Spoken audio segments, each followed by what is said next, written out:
in which we got to have. It's not an option. But what a lot of people are unaware of is that it doesn't have to be a human being as that managing member. So I always like to share this example of one of our clients, and it's because she has a phenomenal story. It is a company that makes unique flavors of egg rolls, all different kinds, chicken and watermelon. You run it, the gambit, a lot of different great options. So when someone looks up twisted egg roll, and let's say that they got a bad egg roll, and it causes them to have cancer. So now the person who got cancer from this bad egg roll is going to sue Twisted Egg Roll. However, when they go to file a lawsuit, who are they going to name as a part of that lawsuit? They're going to name the company, and they're also going to name the managing member. But when they look at the managing member, who do they see? Twisted Egg Roll, Revocable Living Trust. Do they see Kayla Smith? Do they see any person who they can name on that lawsuit? When it comes to the registered agent, they don't see a person either. They see the law offices of Mario A. Reed. So what happens is that the lawsuit comes to our office, and then our office reaches out to the client and says, hey, you're getting sued, but they aren't being sued in their individual capacity. And they don't have to worry about their home being touched. They don't have to worry about their bank accounts, their retirement accounts. None of their personal assets are going to be touched because who's the managing member for the company? The trust. So the trust, the Twisted Egg Roll Revocable Living Trust, is the managing member. Now, let's say that that client passes away. What happens to the business? What was that? Trust. So the details that are outlined inside of the trust agreement, including who's the successor trustee, who's the successor beneficiary, what are we supposed to do with this business? Are we supposed to maintain it? And if so, who is it that now is going to be running the business? And more importantly, what are they doing? Are they going out and are they cashing out one of the managing members so that that way the person who wants to run the business can continue to do so? And more importantly, what's happening with the profits and the proceeds? Are we taking those funds and reinvesting them back into the company? Or are we having those funds put into a trust fund and the beneficiaries now receive a check every subsequent year on the birthday of the owner for the rest of their lives? And then when they pass, it goes to their children's for the rest of their lives and creates that generational wealth. So all of those details are outlined inside of that trust agreement, and only, I'll take it, and only the person who has access to that trust agreement gets to learn about any of those details. So now it is truly private from the outside world, and it ensures that only who it is that you want to know about those details ever gets access. So one of the things that I make a really big point of letting business owners know about is with your succession planning, you do not have to come up with a game plan for who's going to take over the business. One of the things that our firm typically recommends is, as a business owner, who are the people we're typically running that business for? Who is it that we want to leave that business to? Our kids, our family, our loved ones, all of those people. Do our kids always want to take over that business? No. It is very typical that that Harold story manifest itself. So I have a property in Lansing, and it was really close to a restaurant named Johnny K's. It was a fast food eatery. They made everything. Their menu was probably 758 items. And that's not an exaggeration. They had 4 different big plates of menus. You could get a burrito. You could get Chinese food. You could get lasagna. You could get Italian. You could get a hamburger. They literally made everything. And it would stay packed. At night, the line would wrap around and it'd be out on the Torrance. However, 2 years ago, up and shut down. Almost in the middle of the night. Like they were. So then stories start circulating. Well, it's because they had health code violations. Okay. Then it turns out they didn't have health code violations. The owner died. Had 4 children, and none of the children could agree about who was going to run the company. So then at which point they just said, let's shut it down. So a company that was probably generating over $1 billion revenue and had a staff, there was at least 20 employees, is now no longer in business. Created a vacant building in Lansing and lost out on potentially $1 million in revenue.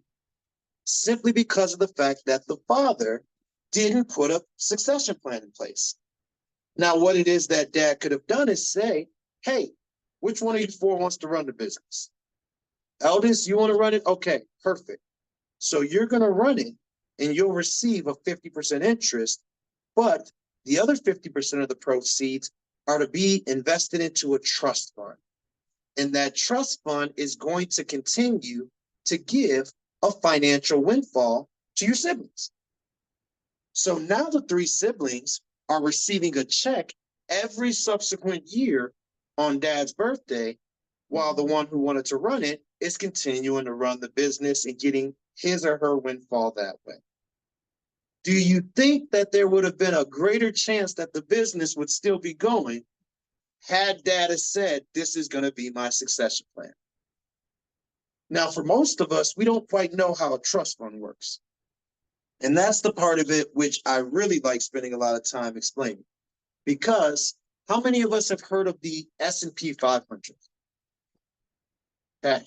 So the Standard & Poor's top 500 stocks. This is the part which I wish that when I was a day old, my parents would have told me about. Because I wouldn't be standing around because I'd be rich. However, it's the I want every one of us to know, because as business owners, we're in a very unique situation. Because we don't have any limits on how much money we can earn. And by virtue of that, we don't have any limits on that. Yes. So here's a question. How does the ownership information rule affect you? And can you still be protected by a trust? Yes. So that person is really asking about the recent changes in the law says that you have to report a beneficial interest to FinCEN. You check to see if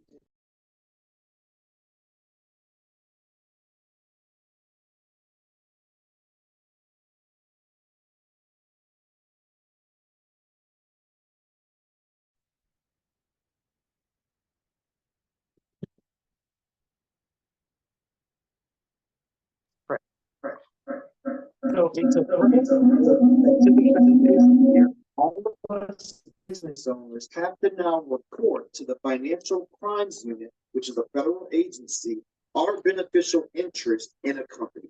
In terms of how that impacts your ability to be able to get protection, it has no bearing whatsoever. Because all you're doing is reporting to a particular federal agency that you have a beneficial interest in a company.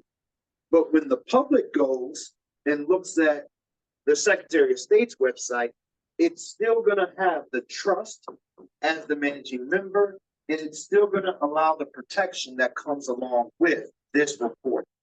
So the Financial Crimes Unit is a particular agency that information is not public. You tell them, I have the interest and you're good. but none of that information is made public to anyone in the public. So you still get the protections by having the trust as the managing member, and then you just tell the financial crimes unit, hey, I'm the person who's responsible for the trust and in turn the LLC. Did you have a question? This doesn't matter how old your LLC is or the DOI. So no, it doesn't matter. It could be 40 years old. Okay. Yeah, it's still, all companies have to report, and that reporting has to happen by December 31st in order to avoid any fines. Now, we were going to the S&P part of it. So, one of the things that I never knew and understood was just how financially lucrative it is to invest in the S&P 500. S&P standing for the Standard & Poor's Top 500 stocks. For most of us, if you've never invested in the stock market, or even if you have but never done so actively, why is it that most of us haven't invested in the stock market? Don't understand it. Fear. Which those two usually go hand in hand. If you don't understand something, we're fear. What was that? Have a debt. It had to pay a mortgage or. Oh, you have existing debt. Yeah, so don't have the available capital. The risk to lose, which goes along with the fear.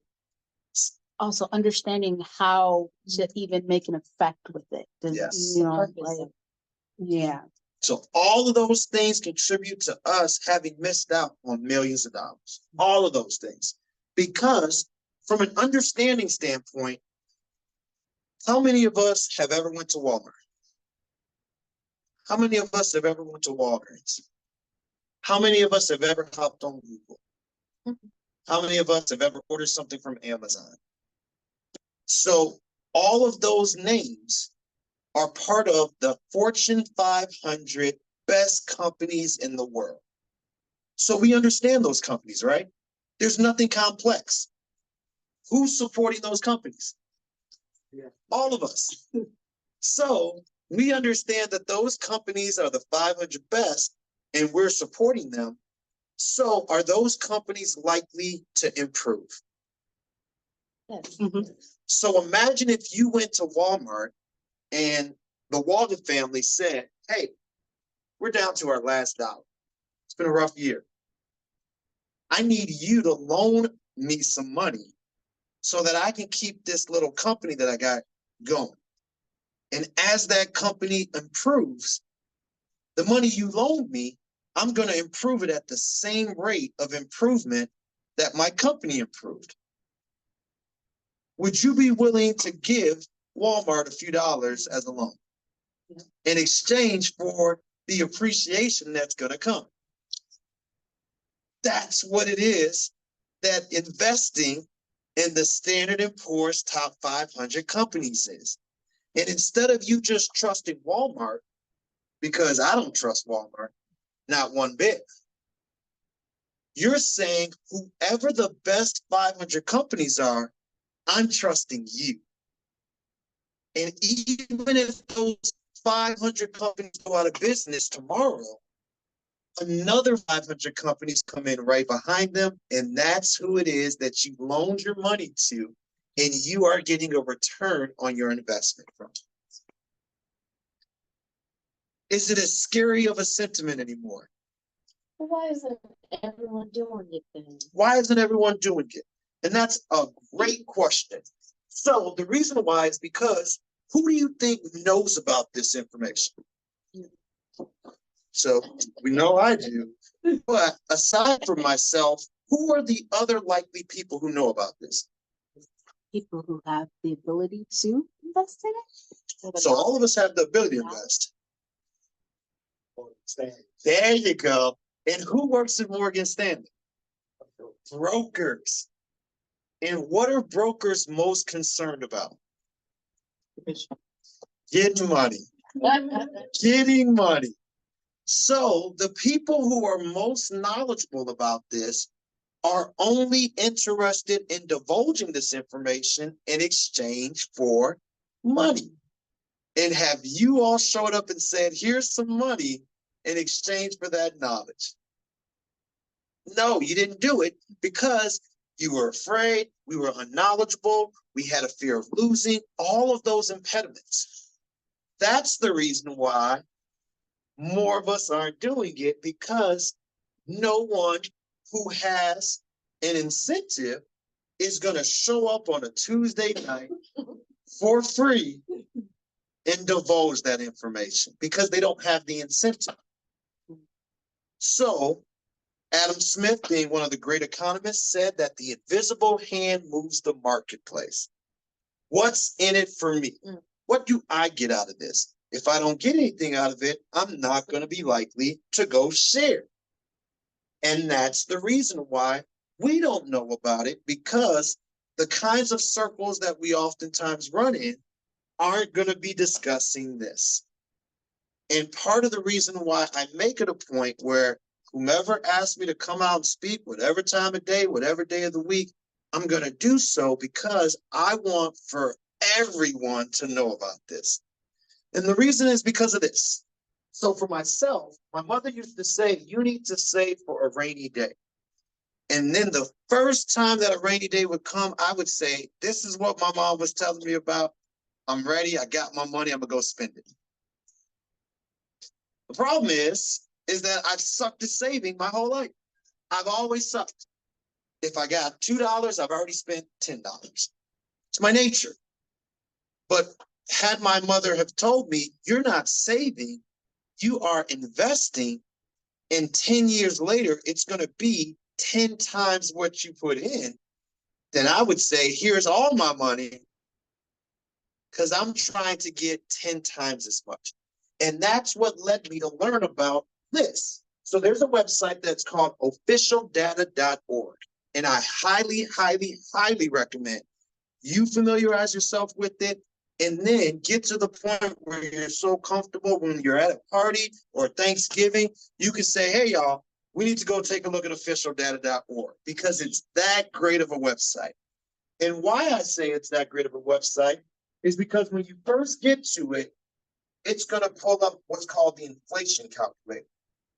We don't care about the inflation calculator. We know inflation exists. The fact of life is going to change. No consequence. But what we do care about are the stock market returns calculator. So when you click on US up in the top, it gives you the option to select stock market returns calculator. So what years were some of us born in the room? What years do we have? 96? 70? 62? Not going to talk about it. Well, 62 is a big winner. So congratulations, you look great. 1962. Do you think that your parents had $1,000? Yes, Possibility. What about 2,000? yeah, What about 5,000? maybe. Okay, so that means we're pushing. So had your parents have said, I'm going to start a trust fund for my brand new baby boy, and I'm going to take this $5,000 and I'm going to loan it to the best 500 companies in America at that time, the Goldblatts of the world, the Montgomery Wards of the world. And when my son turns, how old did you turn this year? 62. 62. When my son turns 62, he now gets whatever that this $5,000 has grown to. How much do you think his trust fund would be worth 62 years after it was invested in the 500 best companies in America? It's going to, but we want to take $1 million, $2 million. 2 million. What do you think? 2 million? Come on.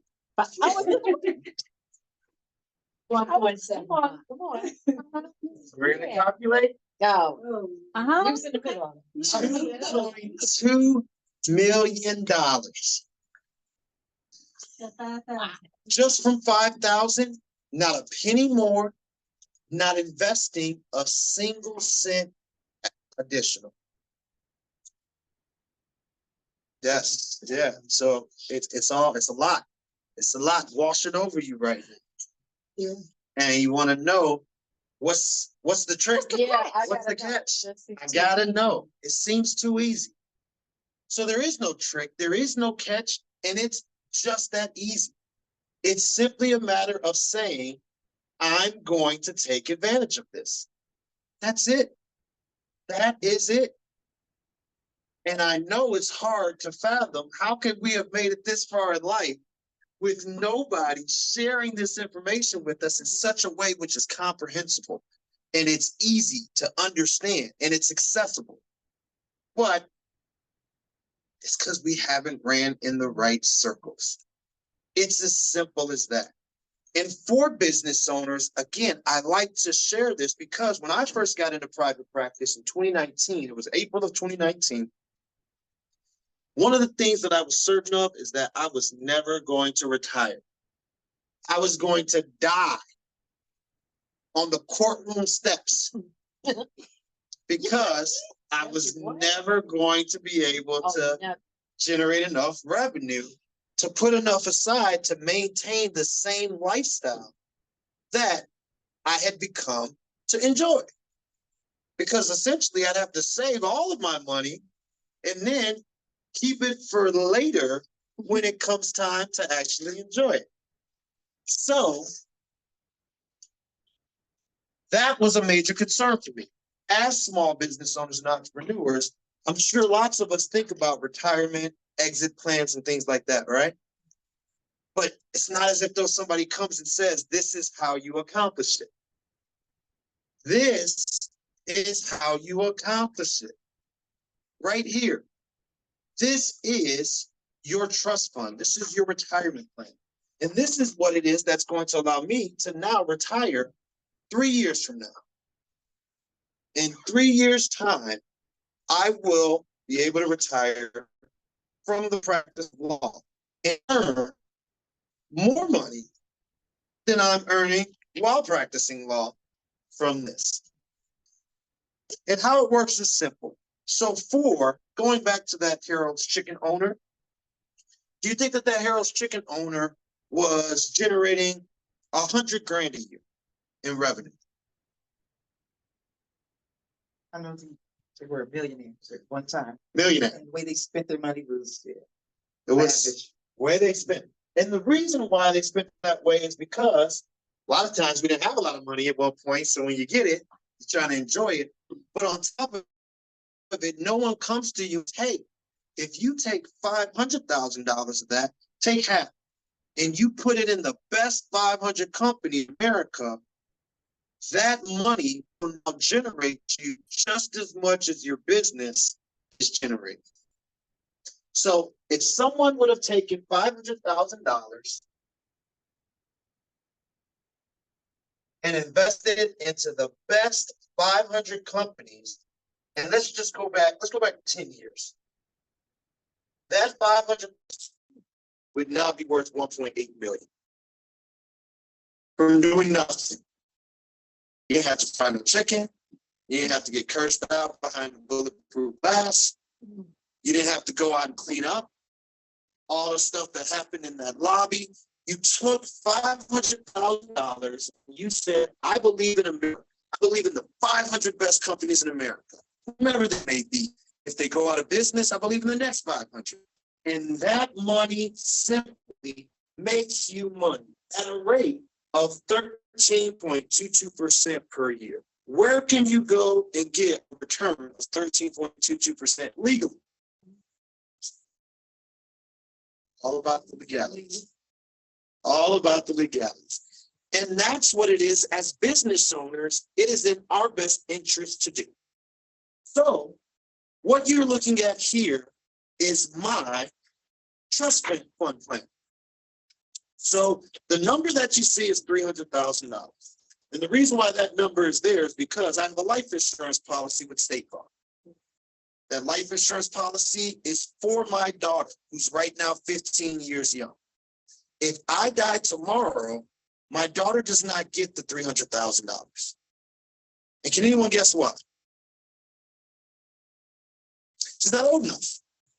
Yeah, so that's the primary reason. In the state of Illinois, minors cannot inherit more than $10,000. So if you have a minor child, never name them as a beneficiary on anything. You should never name people as beneficiaries, period.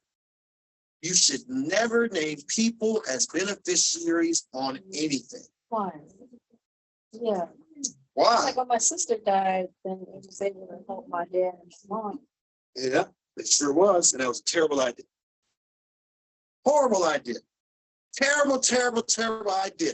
Never name people as beneficiaries on anything. And the reason why is because what day is that person going to die? You're telling me you don't know when a person is going to die? Sounds pretty fishy to me. And yet, it's true. So if you name a person and that person dies 2 days before you, now what happens with the asset? It's in the To the state. state, So thankfully it doesn't go to state. JB Pritzker, he's pretty good. He's doing well for himself. So it doesn't go to the state. What happens to it? Goes to probate. that was the. That is correct. Goes to probate. But who does it go to probate for? Next, I guess, so the next person. Yeah, the. Well, As far as the relative. So I know that one. it goes to the Yes. probate for the person who died. So the person you named as the beneficiary, their estate now has to go through probate court. And you may not have wanted to go to those people. That's my grandfather. Yeah. He passed away and they had to give it to all my All my the mom, the heirs. and then all their kids. All the heirs, because if they predeceased, they go there. It's what's called the rules of descent and distribution. And it creates a terrible mess of things when you don't need it. You don't need for it to be that way. And that's why you should never name people as beneficiaries. You should only have your trust as the beneficiary. And the reason why is because let's say that that person does live. So let's say you named your sister and your sister does live and gets this $300,000. What is sister going to do with that $300,000? Lord, Enjoy, yeah, she's going to go live like she should. she I is wanna- a boss. That's what you wanted to do. But do you want for just your sister to benefit? Or perhaps do you want some other people to benefit? My sister and my mom. Sister and mom. And do you want for them to benefit one time, or do you want them to benefit for the rest of their lives? Well, if they're wise with it, they could enjoy for the rest of life. And the beauty is they don't have to be wise with it, because you can be wise with it. And once you're wise with it, they don't have a choice but to live with your wisdom. And that is what a trust is about. So in returning to my trust fund plan, so the name of one of my trusts is the Living the Dream Legacy Revocable Living Trust. And I named it that because every day I remind my daughter that she's living the dream. She didn't have to grow up with 5 brothers and 3 sisters like her father did. She doesn't have to share anything that comes in the house. As long as she takes care of her grades, she gets whatever it is she wants. Trips to Dubai, BMW, convertible for her 60. Anything she wants, the reason she gets. However, in the event that I pass away, the money does not go to REL. The money goes to the Living the Dream Legacy Revocable Living Trust. And my successor trustees, my youngest brother and my best friend, they call State Farm and say, Mario died. Here's his death certificate.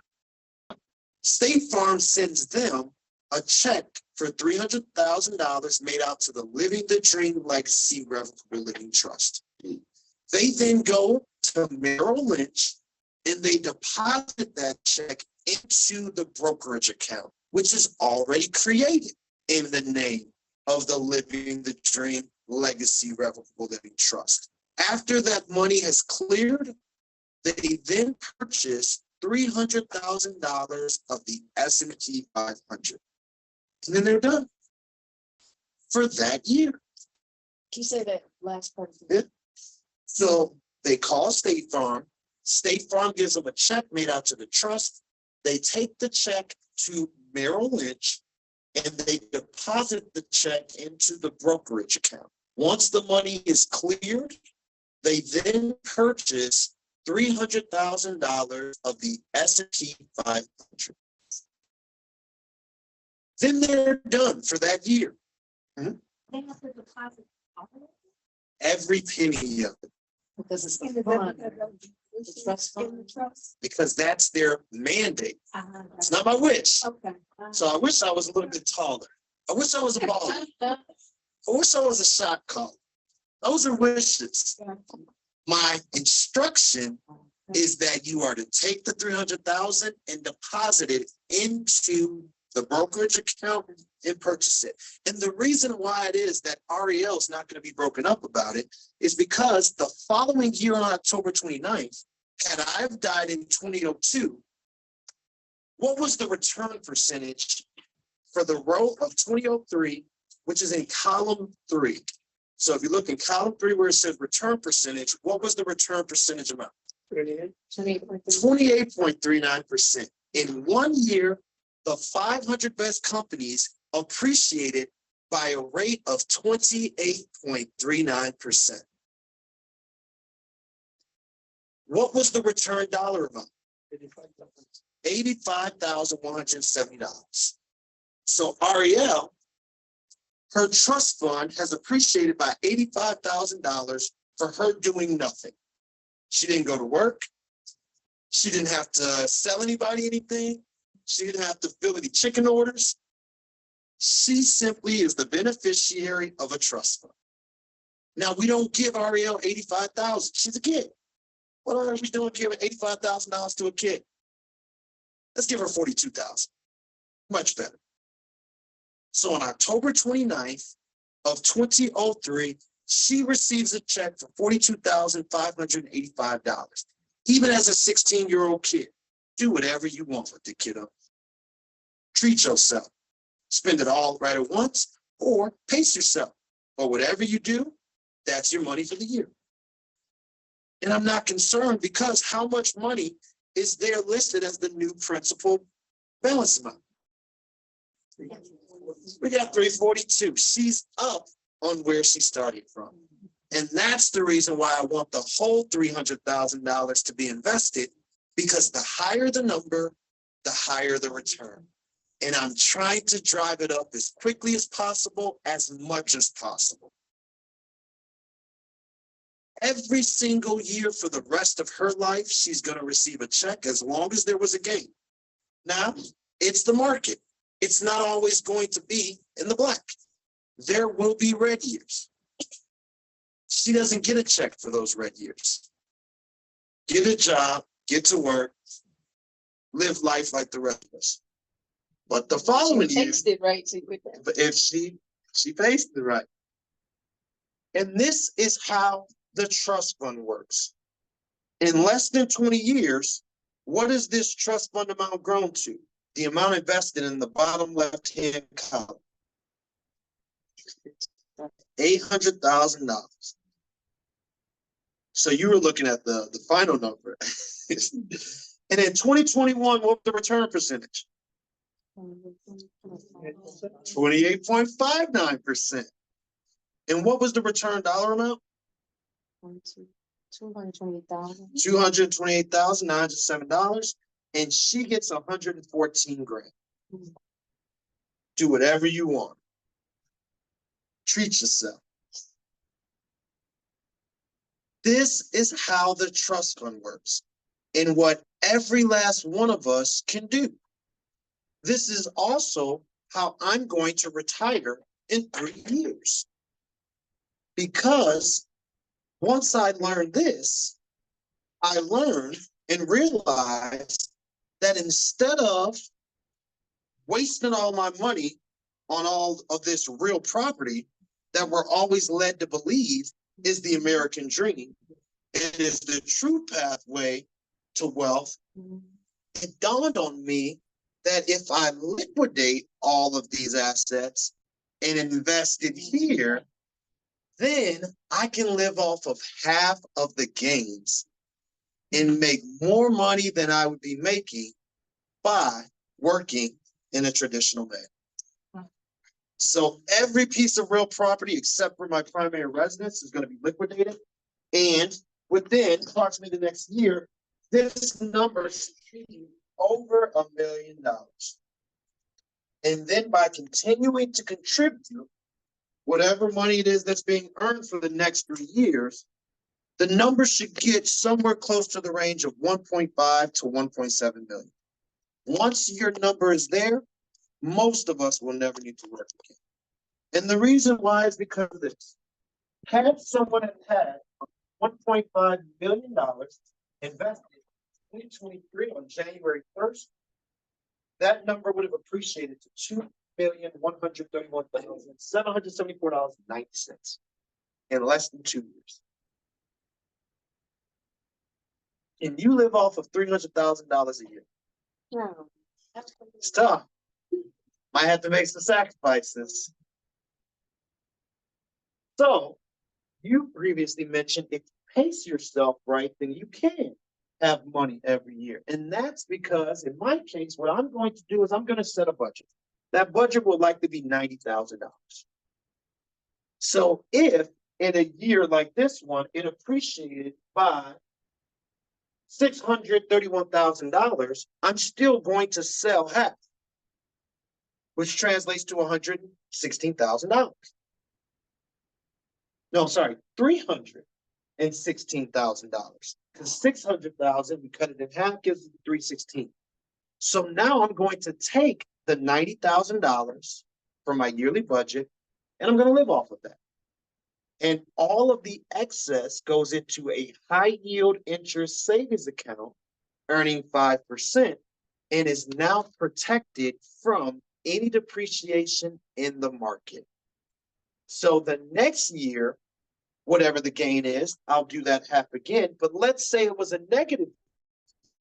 I have $316,000 now sitting has earned interest during that time. Yes. You pay taxes on it? Great question. So do you pay taxes on it? So the answer is it depends on how well you strategize. Because at the beginning of the conversation, when we were talking about the business, how we protect it, how do we protect our businesses? I'm being sued. You know, to about the trust. Trust is the key for all wise, because the best way to think of a trust is that it's a person. You are creating a new person. And what you're going to do is you're going to give all your stuff to your child. So that way you don't own it, your child owns it. But this child is never going to go drive a car. This child is never going to go enter into contracts. This child is protected from all of the vulnerabilities which exist for most of us as human beings. The great benefit is that this child is not working a job. So because of it, this child has no income. And because this child has no income, this child will only get taxed if it takes a capital gain that's greater than the capital gains tax threshold. And does anyone know what the capital gains tax threshold is for 2024? So anytime that I don't know something, I go ask the smartest entity I know, Google. What is the capital gains tax bracket for 2024? And up pops bank rate. And bank rate is going to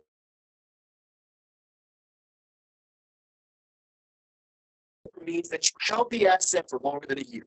So once you get to day 367 in a leap year, day 366 in a traditional year, that now qualifies as a long-term capital gain. So I invested in the 500 best companies in America. It appreciated by 600,000. I didn't sell any of it for a year. So now I'm in capital gains, long-term capital gains line. Long-term capital gains tax rates means that the trust, which is single, doesn't have to pay any taxes as long as it takes less than $47,025. So for those people who can live off of $47,025, they don't pay any taxes.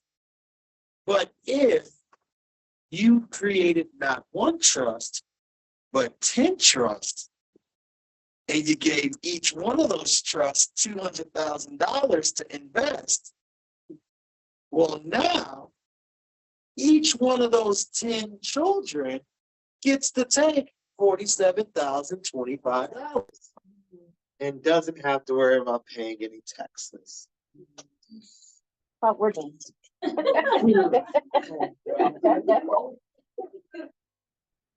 So when I say that this is a retirement plan option, this is a succession plan option, this can be utilized in any manner in which any business owner prefers.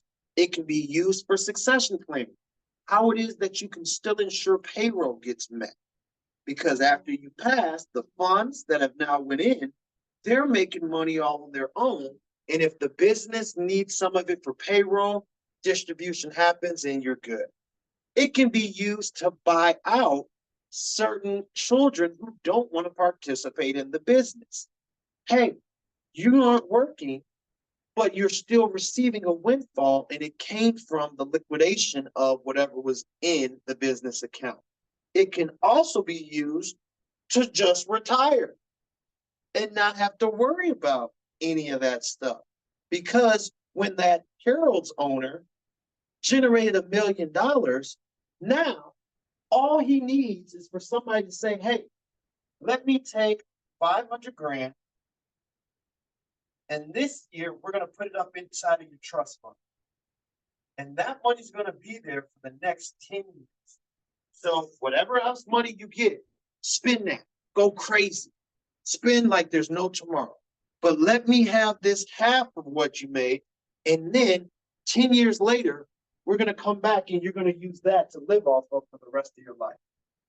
Had someone have done that,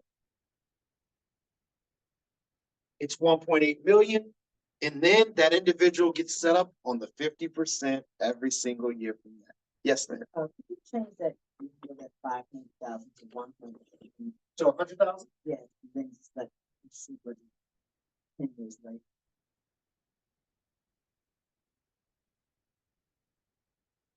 Almost 4 times as much for doing nothing. You didn't get up, you didn't work a job, you didn't have to listen to anybody. Yes, sir. I did see another homeowner changing to trust fund on the ownership of the house. Yes. That is the reason. So the reason why most or a lot of homeowners change the ownership of their property into the name of the trust is because it gives them anonymity, and it ensures that if they pass, their loved one doesn't have to go through probate court. Now, some homeowners take this approach, myself included. So if I were to pass, the house is to be listed for sale within 6 months of my passing and sold on the open market to the highest bidder. The proceeds are then to be taken and invested into the trust fund. And that drives that number up so that every subsequent year, it's larger and larger. So some homeowners take that approach. Most of them take it for the anonymity purpose and to make sure that it goes to who they want it to go to without probate. Very few are using this trust fund component, and it's because very few are aware of it. But it is an option. But it's better than have a will. I say I want the house to go to my 3 children. That's a great question. So does anyone know what the definition of probate is? Definition of probate. The very definition of probate is the official proving of a will. If you have a will and you transfer property with that will, it has to go through probate court. And we don't want anybody going to probate court. And I see your hand, and I'm gonna finish on this one. Now, one of the things that I always explain to anyone is that when it comes to estate planning, it's just like building a deck. So if you were to go and build a deck at your home, would you use one tool? Why not? You need multiple tools. Now, is it possible that you could possibly put together a semblance of a deck with one tool?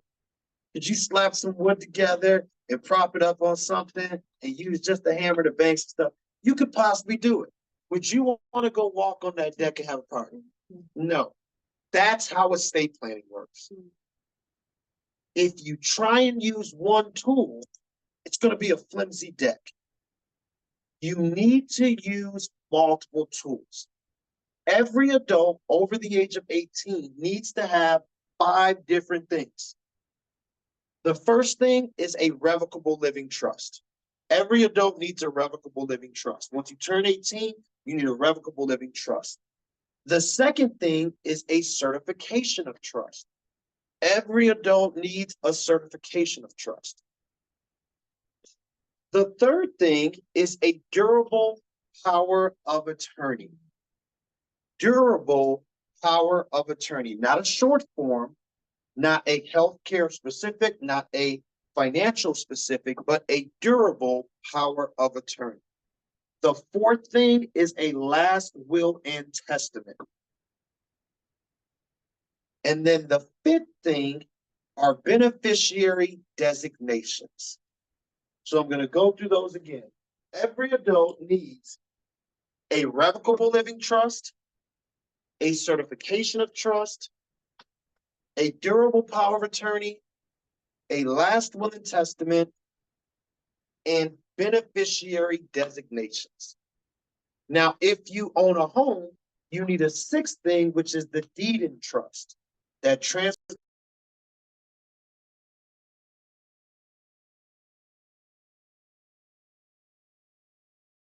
Those 5 things. Those 5 things make up our estate plan. So we all need a will, because if you're like me, you want your body donated to science. That goes in your will. You also need to establish if Amazon runs you over, who's going to sue Amazon on your behalf? That's your executor. You also need to put in there who you disinherit, because you need to be petty like that and make sure people aren't getting anything. Yeah. Way of the world. Gotta do it. You also need your durable power of attorney, because let's say that Amazon truck hits you over, but you're Antoine Fisher and you can't be stopped. Well, now you might have a stroke or you might be in a coma. So somebody needs to make decisions while you are in that coma. That person is your durable power of attorney. You also need to indicate that you do not want to be resuscitated if you don't want to be resuscitated.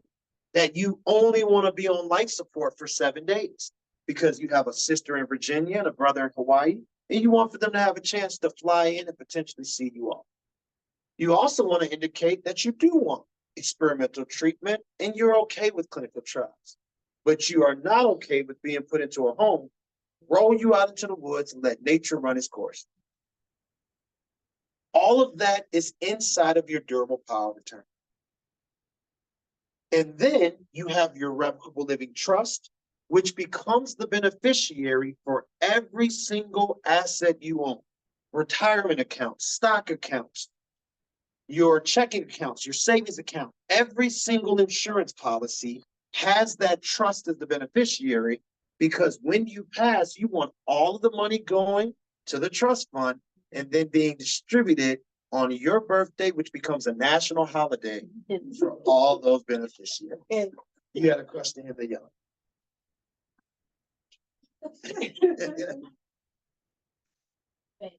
Yes.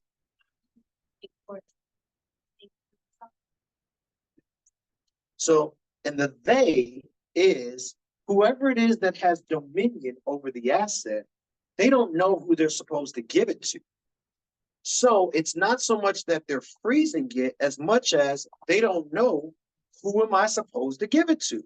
Because the person they knew is dead.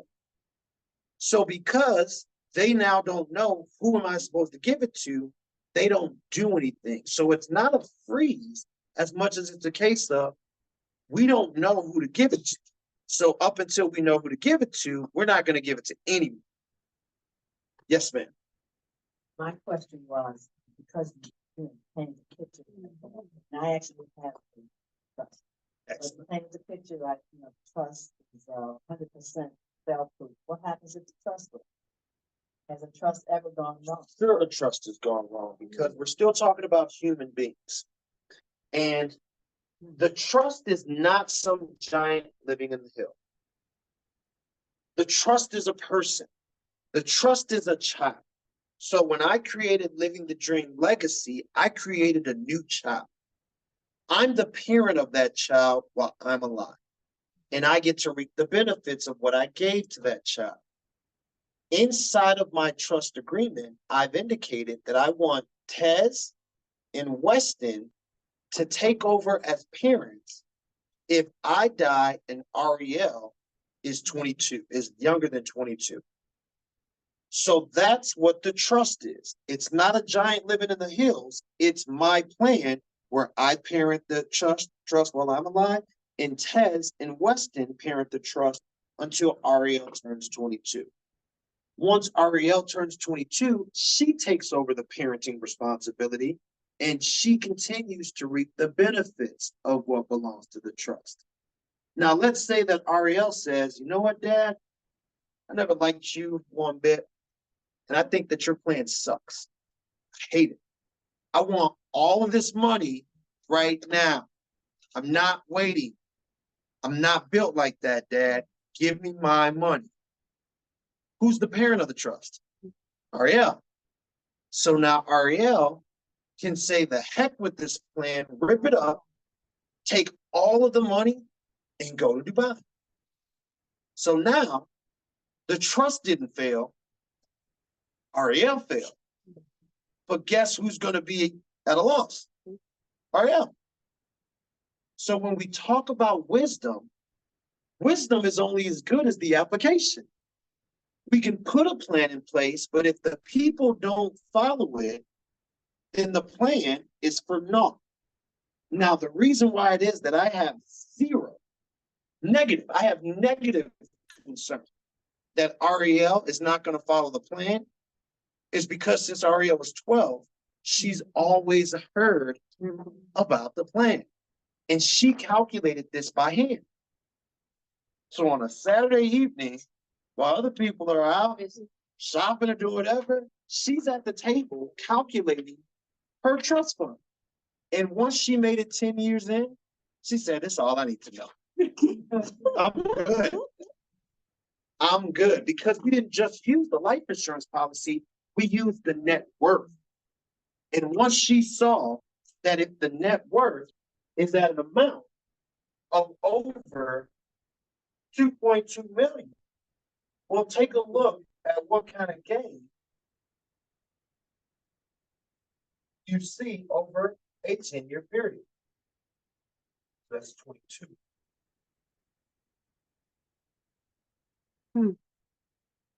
Every year she's getting half of what it was appreciating by. So in theory, if it appreciated by $6 million, how much did she get in a decade? She got 3 million. So Ariel's not going to mess up the plan because this plan is way better than most plans she might come up with on her own.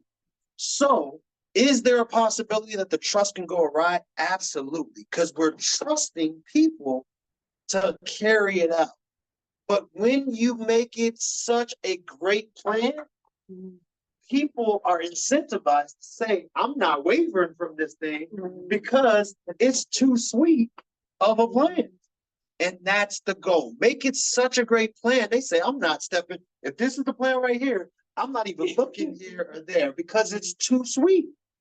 Why would I ever want to leave but I'm getting $3 million for doing nothing.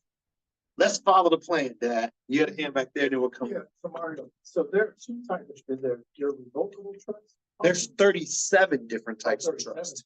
There's Medicaid, there's spin down, there's spendthrift, there's blind, there's land trust, there's revocable living, there's irrevocable. The list goes on and on and on. However, the reason why I say every adult needs one of a revocable living trust is because have you ever changed your mind? Yeah. So you need to be able to revoke whatever decisions you made while you were not necessarily thinking the best. So a revocable allows you to change your mind. You never want to go with an irrevocable unless you are on the verge of Medicaid or a lawsuit. Anyone ever heard of O.J. Simpson? O.J. Simpson was able to keep all of his NFL pension money and all of his endorsements because his attorneys created an irrevocable trust and gave all of the assets to that irrevocable trust. And his daughter was the trustee and the beneficiary. So the Goldmans and the Browns could never touch the assets. Wow is right. And that's why even when he died, they're still chasing his assets because they could never get it because it was an irrevocable trust, which is the most protection possible. It's also the riskiest because if that person you put in place is the trustee and the beneficiary says, you know what, I'm gonna just keep this money for myself, there's nothing you can do. So it's a risky proposition. With a revocable living trust, you continue to be in control, you continue to reap the benefits. So that's why I say revocable. Yes. So you can have a revocable and irrevocable at the same time. No. You can. No. It's one or the other. If it was revocable, then they can go after these assets. Yes. The reason they cannot is because it was. Irrevocable. Yes. So wouldn't it be better to protect yourself with the irrevocable instead of the, So if you can't change your mind, so that's the first thing. oh, with that, The other thing is you are entrusting someone's with your stuff. they're gonna follow through. Exactly. So there's a story that I have about one of the first clients that I ever did an irrevocable trust for. So his wife she had dementia and they were putting into a facility. So we did a revocable living trust and we transferred the property out of their names into the name of the revocable living trust. They went and they applied for Medicaid. Medicaid said, no, this isn't going to work. Because it happened within the last 60 months, we're still going to put a lien against the property. And they said, we don't want that. So then the liaison said, but I'll tell you what, you can take it from a revocable and put it into the name of an irrevocable. So we went and we did a new deed and we created a new trust. But I explained to the husband, hey, you have to choose somebody else as your trustee and beneficiary. And right now they're going to be it. He says, I understand. So he chooses his daughter. And I say, but your daughter, she's going to be the trustee and beneficiary right now. No problem. I trust her. I know at which point everything's good. There'll be no issue. I say, but you are giving all the control to her. He says, no problem. And because he trusts his daughter so much, he said, oh, no, yeah, put her husband as another trustee and beneficiary. And I say, all right, are you sure? Well, for every client that we work with, we videotape when they sign the documents because I want assurances that nobody's gonna come and have amnesia and say, I don't remember that. No problem. Here you go. Here's a reminder that it was you. So at which point he signs the documents, we transfer it over, get it recorded. They put the wife into the facility. Wife lives there for another 1.5 years, and then she passes. Husband grieves, another 6 months, 8 months goes by, and then he reaches out and says, hey, I'm interested in now getting a reverse mortgage. I want to get a reverse mortgage on this property because I'm older, I need money, there's equity here, not even using this property like that. So let me get a reverse mortgage. I have the tenant pay the rent when it comes time to do so. So I said, no problem. All you got to do is have a daughter come in and she'll sign the document. Be the husband too. Yeah, without her husband, because it's the trustee. So then I get a call from the daughter a week later. And she says, hey, I'm just calling to find out and confirm that we're the trustees and we're the beneficiaries. I said, yeah. The documents, we went, she's like, okay, I just want to be sure. Because my dad is asking about a reverse mortgage, and we don't want him to take out a reverse mortgage on the property. Because if he dies, we'll be stuck with it. Okay, nothing. Whose property is it? It's his. If dad wants to use it for a reverse mortgage, what should dad do? Be able to use it for a reverse mortgage. But because he gave it to daughter, and daughter now says, we don't want to be stuck with it, dad can't use the property for a reverse mortgage. And now the relationship is absolutely beat to pieces. But they would be stuck with it anyway because the bank would the reverse mortgage. No. So you are thinking logically without greed clouding your judgment. They see it as we now own this asset. This is our house. So they're thinking about it from the context of they currently have a property with no mortgage. They don't want to give up that asset, even though it was never theirs. And that's the risk that accompanies an irrevocable trust. Trust is in the name because that's what's always at stake. You are trusting someone so much where they can show you you made a stupid decision in trusting them. And as much as people say, I know my daughter, that would never happen. It happened. Well, how did you resolve? There is no resolution. He cried. Um, That older gentleman cried on that phone call. That was the resolution. He had to accept the reality that his daughter played him. You couldn't sue him? Sue for what? He gave control. If I give you my wallet and then I say give it back and you're like, nah, I'm going, what am I going to sue you for? What is it that you did? Really? I forgot that I was just supposed to be holding it. So, Recorded it. so Right. when I said I'm giving you my wallet, it's not a case of you giving it back to me. I'm saying, here's my wallet. Now, if you want to give it back to me, that's on you, and I appreciate you for it. But if you decide to hold on to it, I can't go now tell a judge, hey, judge, she's not giving me back my wallet that I told her she could have. Because the judge is going to say, beat it. On a revocable trust, a judge can go after Yes. that property or Yes. Now, when it comes to the law, there's the legalities of it and there's the practicalities of it. And a lot of people confuse those two. So how many people have never driven over the speed limit? Raise your hand, never driven over the speed limit. How many people have ever gotten arrested for driving over the speed limit? arrested, but people, yeah. Got tickets. Do you get a ticket every time you drive over the speed limit? No. And that's how all law works. So when you transfer your property into the name of a revocable living trust, are there creditors and plaintiffs who can technically still come after it? The answer is yes. But do those creditors or plaintiffs come after it? The answer is no. And it's because it's hard. It's too hard for them to figure out who am I supposed to go after? Because there's nowhere they can go to look. They can't look in the public record. They can't go ask the clerk's office. But the agent has to be listed unless a lawyer is the agent, right? No, absolutely not.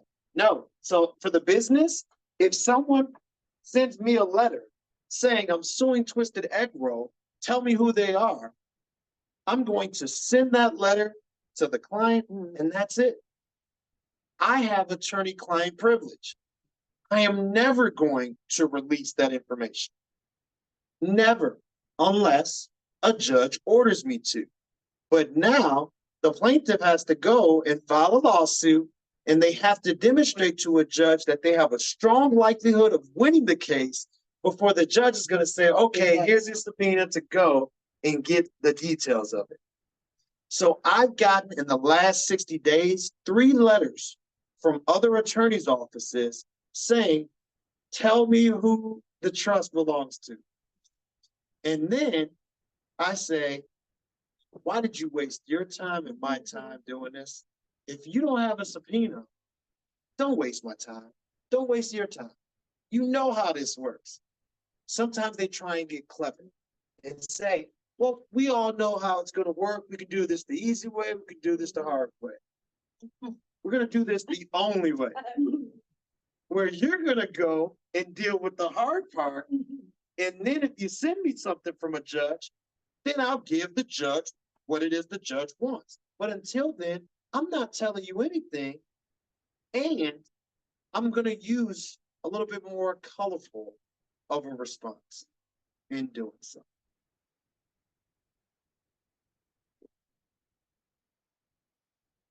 All right, so we are at 6:40. So my hope is that it was good information that brought value. And what it is that I say to everyone is everyone needs a plan. Everyone needs a plan. And if you don't make a plan, then you plan to fail. So whatever it is that your goals are, your desires, your strategy, why you're working and doing it, you need to say, if I'm not here, how is that going to continue to be executed on? And it's something that all of us have the capabilities to do. It doesn't matter what you start with. So if someone would have passed in 1924 and had $10 to their name and said that I want that $10 to grow in the S&P 500 for 100 years, and then I want for my great-great-grandchildren to share in what it grew to, that's the amount that they would be receiving 100 years later. So you can have $10. You just have to say, I want this $10 to grow. The other part, and I forgot to mention it, you had mentioned not having enough money to invest, the capital part of it. And that's the part which, again, we've been tricked into thinking that you have to have a substantial amount of capital. So I was born in 1981. October 29th was a great year. I know that my parents had $10,000 because they tithed an offering faithfully, and I know that they gave more than $10,000 in that year to Portland Street Church of God in Christ. If they would have said, in this 1 year, we're going to take the money that we're given to Portland Street and we're going to invest it into a trust fund for our son, when he turns 43, he gets whatever it's grown to. This past October 29th, I would have opened up a birthday card for 1.1 million. And that's from the same 10,000 that they took and they put elsewhere. But let's say they said, you know what, Mario, I don't like you like that, which they did. That's exactly what they said. But let's say that they didn't even have $10,000. Well, you don't have to have $10,000 all at once to invest, because you can do what's called dollar cost averaging.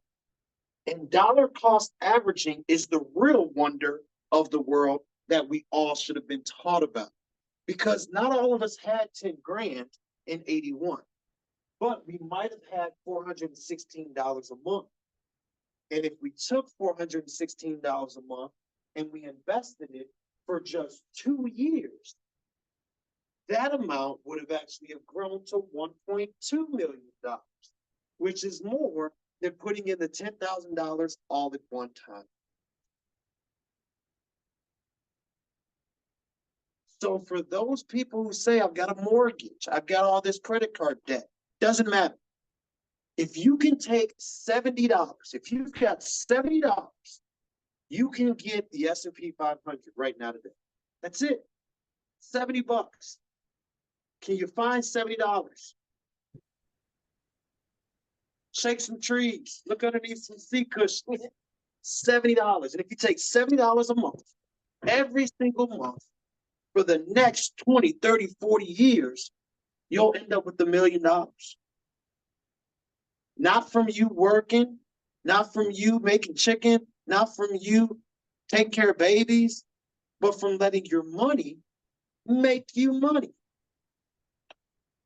And it's a case where all of us have the capabilities. And it's a very simple shift. Never, ever, ever take large amounts of capital and use it to make a purchase. Never do that. Never. I get so many clients, especially business owners, where they'll say, I need to get another vehicle for the company. And I've got 40 grand and I'm gonna just take it and purchase this vehicle. Never do that. Worst decision ever. Never, ever, ever, ever take large amounts of capital and make any purchase. Don't ever do that. Why? So if we go and do car loan calculator, calculator.net pops up. So let's say that they already have 50,000. Let's say that the vehicle is $50,000 and we're going to put down nothing. We're here in the great state of Illinois. We're going to calculate how much is the loan interest going to cost us. So we got a $50,000 loan. We're paying $943 a month. The total loan interest is how much? $6,600. So essentially it comes to over 10%. Pay more than 10% in interest. And that was on an interest rate of 5%. And that's because of the compounding nature of it and how it works. But we still paid $6,600. That's what we don't want, right? We don't want to spend $6,600. Well, that's because we're focusing on what it is that we're losing. We're not focusing on what we would be gaining. If we take that same $50,000, and at the time when one business owner goes out and purchases a vehicle for their business, while the other one just finances and then takes that same $50,000 and puts it into the Standard & Poor's top 500 companies, in the same 5-year period of time, this business owner got an appreciation of $65,000. Yes. So then you got me thinking, you know how people take Equity. some of the cash and purchase and like real estate? Yes. No. Stupidest decision Okay. ever. Stupid decision, because real estate is a losing investment. Mm. Real estate is not an asset. Real estate is part of the propaganda. We've been bamboozled. We've been hoodwinked. We've been led astray. The house that you live in after 5 years will lose you money. If you sell it within the first 5 years, there's the potential it will make you money. After 5 years, it now is a liability that is going to lose you a substantial amount of money. No, Mhm. investing in the P500, Yes. I believe it's going to be a big difference if you do it as a person and if you do it as a trust. Right. Right? Yes, that is correct. Because remember, as a person, are you making money? Yeah. Yes. So now, anything that comes from this money that you make becomes a part of your income. We don't want that. We need a separate entity, which is solely for making money that's gonna come to I us. see, so don't touch it. So, well, we don't touch it right away, Right, but after we've gotten past the year, yes. now you touch it. Yeah. But because your trust didn't make any money, Right. You can't do now, well, it that. For that can't. extra amount. You got it. So you get to go up to the 47,000 without getting taxed. And if it becomes too much, you can open a second, a Yeah, third, you're saying and a you're like fourth, 10 and of them. That is correct. Now, you would have to do it at the beginning. Because if it's grown, Oh. in order to take it and put it into another account, you have to cash out. So from the very beginning, exactly. So for myself, the reason why I have so many is because I'm taking 50,000 into this brokerage account, 50,000 in this broker. And as it grows, I already have them set up. But if you wait until it's grown to 1 million to now take it and put it in other ones, you're gonna have to pay taxes on the conversion. So you have to plant the seed early on with the strategy of this is what's coming 3 years from now, 4 years from now. If you want to take advantage of that. Yes, yes, So let's go back to the beginning. You're talking about corporations and things. yes. So if the person has things already set up, and they're, all that. So we come to you and then you would help us set that up, Yes. and would you have to quote dissolve that other company? So we're not gonna dissolve it, we're gonna convert it. So there's what's called a conversion. And we're gonna convert the corporation from a corporation to an LLC. You're gonna keep the same employer identification number, so all the credit history and all of the goodwill which is built up stays. But now when somebody goes and looks up your company, it's gonna show a different name. And I'll show you what that looks like, because we do that a lot. And it's something that I highly recommend as soon as possible, and ideally before the end of the year. So that way, when it comes time to file taxes in 2025 or in 2026 for tax year 2025, it'll be fresh. But Graham Construction, this is one of our clients where we have Graham Construction, and you see how it says converted. So it used to be Graham Construction, and now as a corporation, and now it's the LLC. So we just recently did this one, and we have to update this register to make change. But you'll notice how it has Graham Construction Revocable Living Trust. So we convert it from a corporation to an LLC. After it's been converted, we then replace the managing member with the trust. And now, if something happens to the former owners, it already has the succession plan of who's option 1, who's option 2, who's option 3.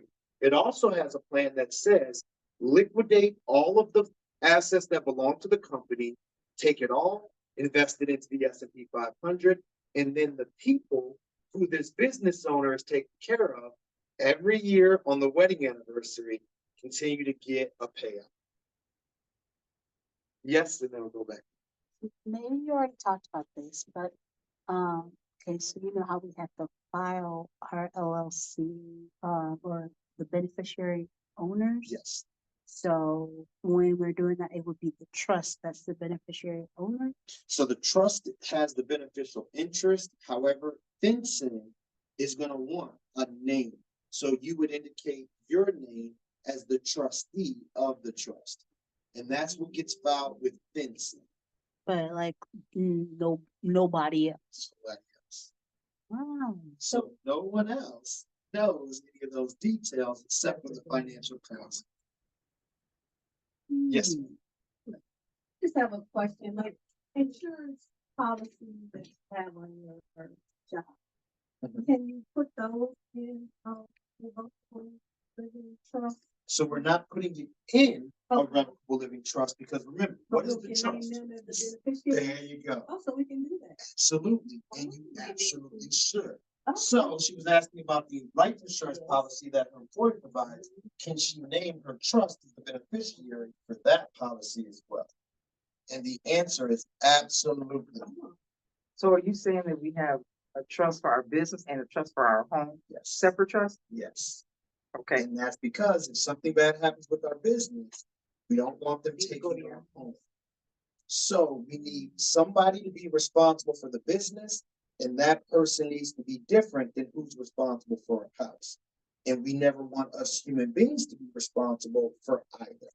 So we have one trust be responsible for our business, one trust be responsible for our home, for our bank accounts, for our retirement accounts, for our life insurance policies. and so if we set up an point of review, then these 6 steps they could go through. So how it works is we have what's called a pre-estate planning worksheet. It is a fillable PDF form, and it is the way for you and your loved one to start to decide what it is that you want. So that fillable PDF form looks like this. We put this in an email to you, and we ask you the questions. Who do you want to be your successor trustee? If you were to pass, who's the first person? If that person's not available, who's the second person? And if those two people aren't available, who's the third person? And then you do the same thing for the beneficiary.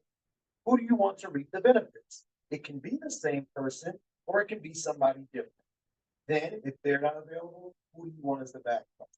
And then, what do you want happening with those assets? Do you want it to be liquidated? Do you want them to keep it? Then, what about your vehicles? Who do you want to get those? What about all your financial accounts? Where do you have your checking account? Where do you have your savings account? Who do you have your life insurance policy with? What do you want happening with your digital assets? With your cell phone, with your email? Who do you want being responsible for that when you're not here? Wow. Yeah, Mm-hmm. all of that. We had a client where her husband died, and she was separated from her husband for the last year and a half of their life. They weren't going through a good space. Husband would come pick up the kids, and he would take all these photos with the kids, but she wasn't getting any of them. When he died, she wanted all those photos. She went to T-Mobile and said, "Hey, I want these photos. Give them to me." And they said, "Who are you?" Right. So they told her, pound sand, and we had to go to probate court to get a judge to order T-Mobile to give access to her deceased husband's Apple Cloud account to get all those photos. Yeah. Just stuff you don't think about. Who do you want to get your clothes? Who do you want to get your shoes, your furniture, your jewelry, your electronics? So we had a client in the office today, and she said, "None of my kids can fit my clothes." And I said, "That's not necessarily why people want clothes. I never met either of my grandfathers. They were both dead before I was ever born. I would give a lot of money to have a suit from either of my grandfathers. Not because I'm aware, but because I want something that's representative of them." So these personal items that we think nobody's going to want that stuff, it's not always the case. Sometimes people want it not for functional purposes, but for sentimental. So you should decide who is it that gets it. And then we get into, who do you want to be the executor? The executor is the person who goes to the funeral home and deals with the disposition of the body. They're the person who sues Amazon when Amazon runs you over and you're not here anymore. In the event that, then we have the power of attorney as well as the guardian of your estate. This is for you. Who do you want making those decisions on your behalf? And then we have, if you have minor children, who do you want to be the guardian of your minor child? If you have a child with someone and you're not married to that person, or you are married to that person, you still need to designate that person as your choice of guardian. Because if you die and they have to go through probate, that person has to go to probate to become the guardian of their own biological child. And the fact that you've nominated them makes the process easier. So you always need to specify, I want this person. Even if it's their biological parent, you still have to put it. Then we have your special wishes related to your advanced medical directives. Do you want to be resuscitated? Do you want to be on life support? Do you want to be on a ventilator? Do you want experimental treatment? Do you want to participate in clinical trial? Do you agree to long-term care? And then my favorite portion, Who are we disinheriting?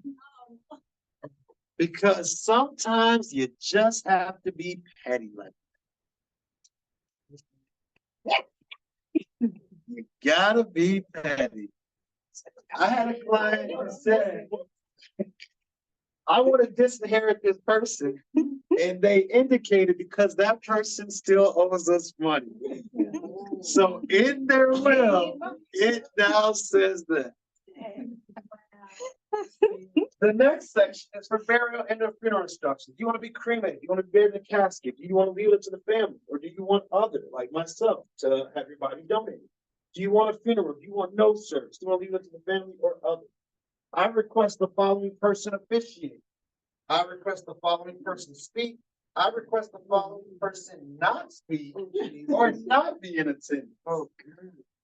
All of those wishes are yours to and go inside. And then the final page of this free estate planning worksheet is for all those questions that you're going to come up with as you're going through, so that you don't forget them. Write them down, and then when you come in, we go through and make sure every last one of them gets answered. Yes, sir. If you own to credit card companies and you don't have a trust, Yes. the credit card company can go to your wife or to your son. So they can't go after your wife or your son, but they can go after your estate. Yeah. So if you had assets which you didn't have go to a trust or go to people, that now goes to your estate, and the creditors are first in line. So they leapfrog all of your heirs. But with a trust, they cannot. That's correct. They can still go after your estate, but there's nothing in your estate. Because So of the trust. exactly.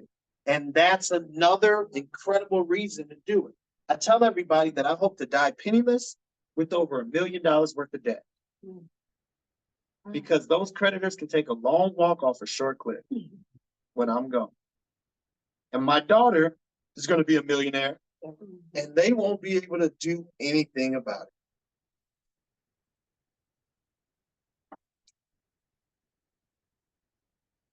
Yes, ma'am. So we establish trust here, but can you establish a trust in another country? So every single country has its own set of laws, and it's the same for every state.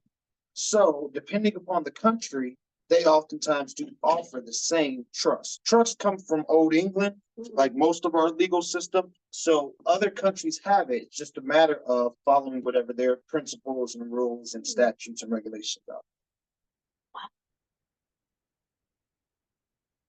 Have you ever done that for anybody or? So we establish the trust here, and then if they have assets elsewhere, they can indicate that they want for that asset to be assigned to this trust. But no, I've never created trust in another country because I'm not gonna know what their rules and systems are. So I need to work with somebody. Gotcha, okay. I know you said information, but can you just clarify again? Because I know the construction company, you still had his name. Yes. What's the agent? So what's gonna happen is that our office is gonna be. That's what I thought. Yeah, so it's a case where our office is gonna replace. when you- So that typically should be here, like. Yes. Yeah. Or there are companies that their sole purpose is to be registered agent. Whomever it is, you wanna make sure that that's gonna get you Yeah, the mail that shows up, but. Yes. I think this is funny because I was just talking about this earlier today. And I didn't even know what you were gonna talk about today. And I'm just talking to I my, didn't know what I was gonna talk about today. that's what I'm saying. And then I'm hearing, and she told me that like last week, late last week. You need to have insurance, but we talked about Elizabeth Day House, because for her design business, she works with big Fortune 500 clients, and she had used the word matrix.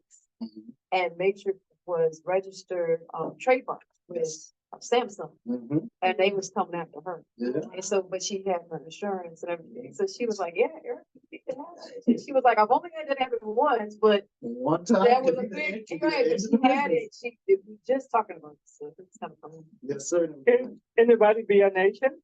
Yes. Can my son be the agent? And when a lawyer says, give me that person information, my son says, I don't know what to do it. Unless I have a court order. Absolutely.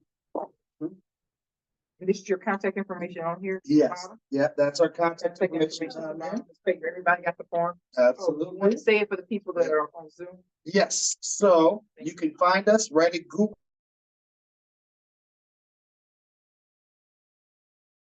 Give us a call at 708-797-3056.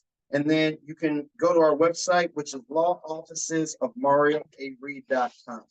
But I'm going to, for those who attended, I'm also going to give you a card so that way you have that. So here is a card that has the information for myself, my email address, as well as the number that comes directly to my phone. And at which point I am very hopeful that every single person here takes advantage of the opportunity which exists and persists. It's simply a matter of you saying, I want to truly create that generational wealth and legacy. And it does not matter what it is that you start with. You have the capabilities to create millionaires, and it's one of the simplest and easiest things to do. It's just a matter of you saying, I want to do it. So thank you so much. You have a question? There was a question that was from online, and they said, please explain the Robert Kiyosaki method where he lives off debt. Yeah. Yeah. So living off of debt or the Robert Kiyosaki method is when you are living off of debt, you don't have to worry about taxes.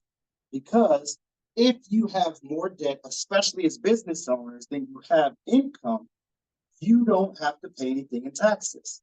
So instead of buying that property, you rent a property. And then now you can have a lease agreement that says my company leases the property from who the owner is. And by doing so, you get to write off that rent as an expense, and that reduces your adjustable gross income. So the more debt you have, the less that you have to report in income, and the less you report in income, the less you pay in income taxes. Yes. Okay, another quick question.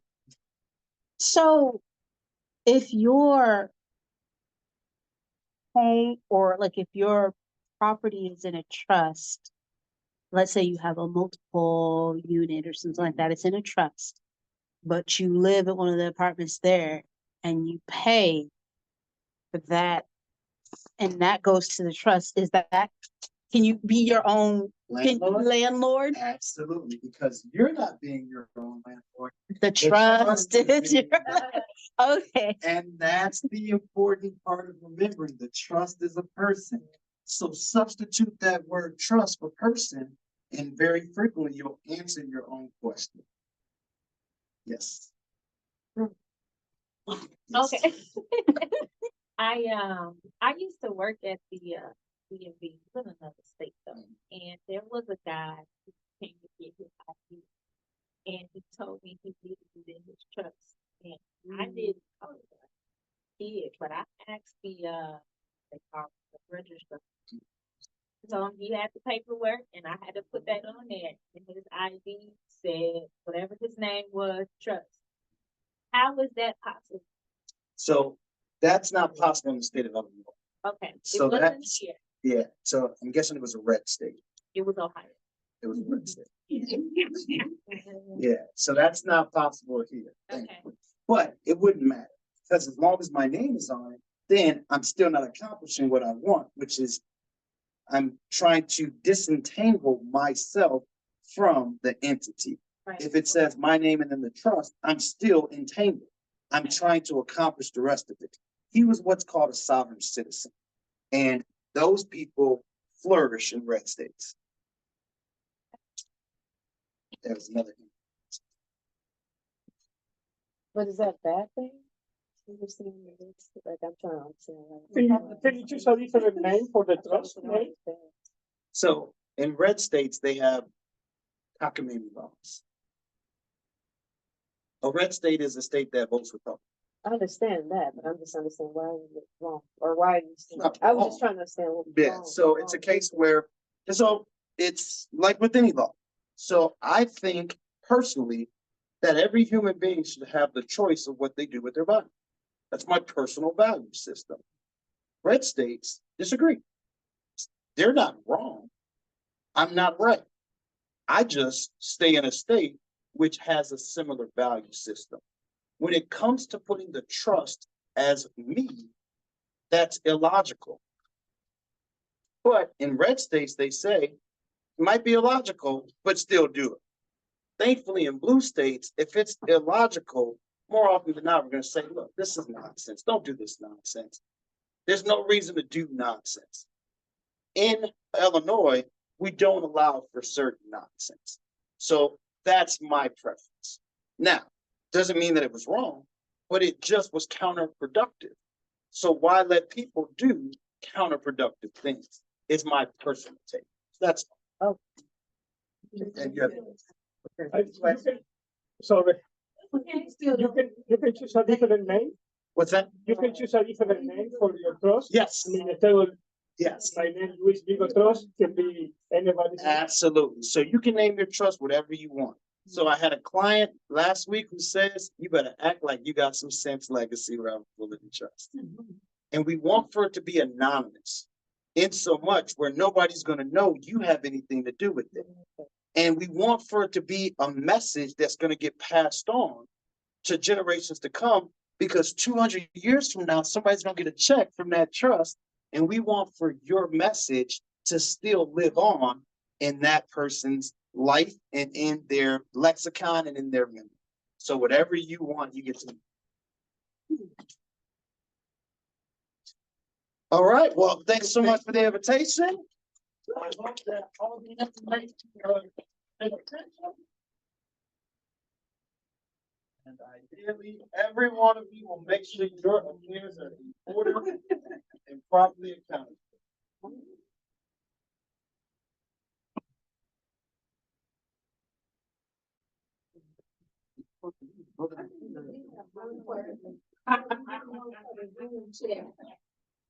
All right, everybody, thank you for joining the live, and we will see you next time.